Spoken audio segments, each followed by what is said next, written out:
Okyalaba okwanjula n'embaga.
Zinga kugamba George beyangambye okugamba tabika nemu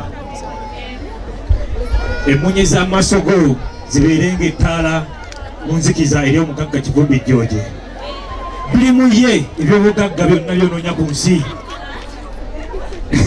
satula enkwe z'abaana b'esitaani nga bazze okutabangula omukwano gwammwe n'amaka gammwe nyawo Prossy beera mwotowaze era omuwulize eribalo tandulula ebigere byo ng'omukolo guno guwedde ogende webaza bazadde bakuzaalira olulenzi oluto olulungi nga luno mukangavule ng'abaana bamwe okubakuliza mu ddiini n'empisa olw'eggwanga eriddako eddungi musenvule ng'eddala okuva kuli muliko okudda ku ddaala eddako olw'abaana baffe ebiseera bye okubeera nga bitangaavu munaazimbanga amaka gajjudde omukwano n'okwagala olw'ensi yaffe Uganda ennungi mwendabirwamu by'omukwano eri abantu bano bonna abazze ku mukolo guno kumanga ebyama byabalo ku lw'obufumbo bwammwe okubeera nga bunywevu abewange engalo soka tukubireko engalo omwaka obujulidde nagamba bwati buli kamu konna akabeera ku bawala abalungi nga ggwe yagambye yakataddemu era akugambye emmotoka yaleese emmotoka nayo emmotoka Dinda.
emotoka UAL 84 Prossy nawe tola.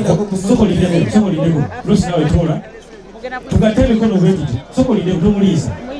Tugateme mikono kwetu. Buli mwezi mwine bwati. Mpola tufune ebifaananyi ne video. Mpola tufune ekifaananyi ekyo.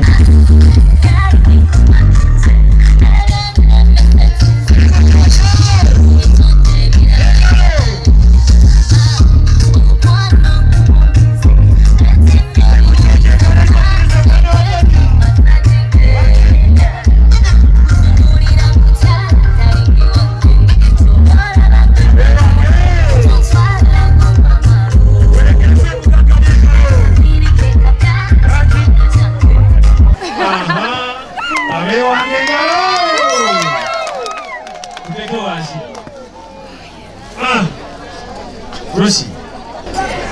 Omukwano watekana akalabo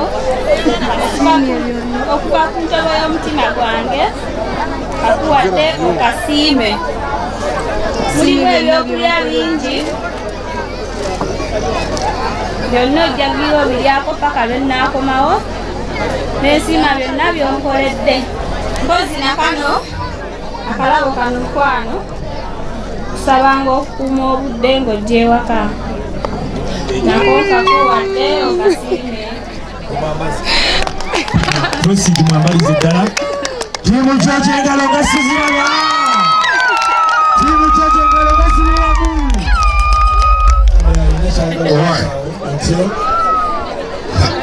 Karibu sewa somo.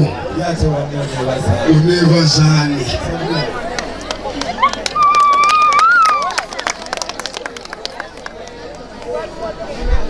Omukwa bambi nange ensimbi ate okusooka nsiima byonkolera nsiima okunjagala weewale nnyo essaawa eno gyompadde kitegedde ompimiddeko obudde era sisuubira sijja busuulanga essaawa zo ndazituukiriza namma.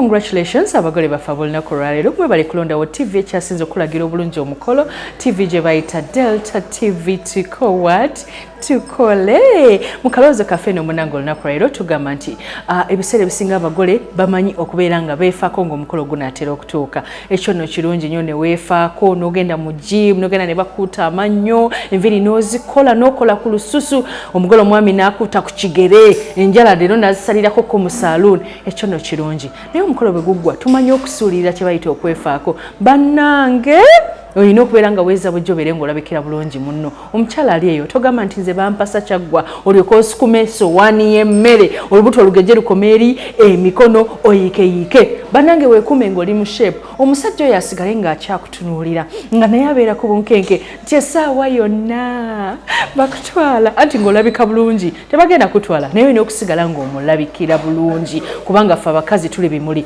Wabula njagala okutegeeza nti naawe omwami ali eyo bw'omala okuwaasa omwana w'abandi ate nawe weefeeko totandika kubeera ng'ate ogejjirukuka osukke olwale ebirwadde byonna obeere ng'engoye tezikyakutuuka nga bw'oyambala essaati amapeesa tegakyasiba. Bannange gendako mu gym osale ku mubiri kwegamba mwenna mubeere nga mwekuuma nga muli mu shape munnaatambule naawe ng'akulaga mu bantu nga takuleka mabega nga mutambula nokuga nti nsookayo nzija anti ng'olabika bulungi olabika bubi tonyumira ngoye. Leka abeere proud abeere ng'atambula naawe nga naawe akwenyumirizaamu ng'oyita mu kwefaako banaye abafumbo mwefeeko. Mumanye gange bamita Sharita mazima wanvu era nga munnange kugamba nti programu eno yakwanjula n'embaga beera ku Delta TV tukole beera buli lwa Sunday essaawa zibeera 10 mpaka 1 ate neddibwamu remande essaawa zibeera 3 mpaka 5 ez'okumakya. Osobola n'ogiraba ku YouTube ku Sharita's Show. Nenyongera okugamba nti abagole tulindidde obbalaga emikolo ndowooza otulaafu omukolo tugwa obudde ne tukususuuta buli kyoyagala ne tukiraga nolwekyo ewaffe wewasinga Sharita School of Beauty twaguddewo jangu osome mangu ng'ebifo tebinaggwayo tulina dde ne boarding tuli ku Nkrumah Road wakoma ate era nga ku Sharita's tuteeka omukolo gwo gwonna tulina gowns, changing dresses, saloon, buli kya mikolo tukina ne ba ushers fa babawaddeyo ku mukolo guno wamu ne ba bridal guards ne gamba Malakai Ecology Valentine gyegenda okunyumira genda yabaddeyo tabagenda kubeerayo ogule emmeeza ofune aboogezi ab'enjawulo abagenda okuzza omukwano gwo obujja ku Malakai Ecology ekitende ku Valentine gy'oba ogenda ne gamba ate banaffe abanjovu junior school be bakyasinze okusomesa abaana ne bayita sure deal kubanga basomesezza abaana gwe abaana bafunye zi first grade Njovu junior school esangibwa Nansana Wamala school fees wakuteesa ate era ng'osobola n'okufuna foomu yaabwe wali eri ku Nansana Business Center ku office ya Njovu Estates. Nkwagala nnyo mukwano Mampita Sharita mazima wanvu koze ne Shafik ate era nyongera okutumira mukwano gwange omwami Lusiba Jimmy bebale kubeera nga mukwano otuweereza obuklips bwo obulungi obutuyigiriza olulimi Oluganda ne Nalongo mundabire bye bye ha ha ha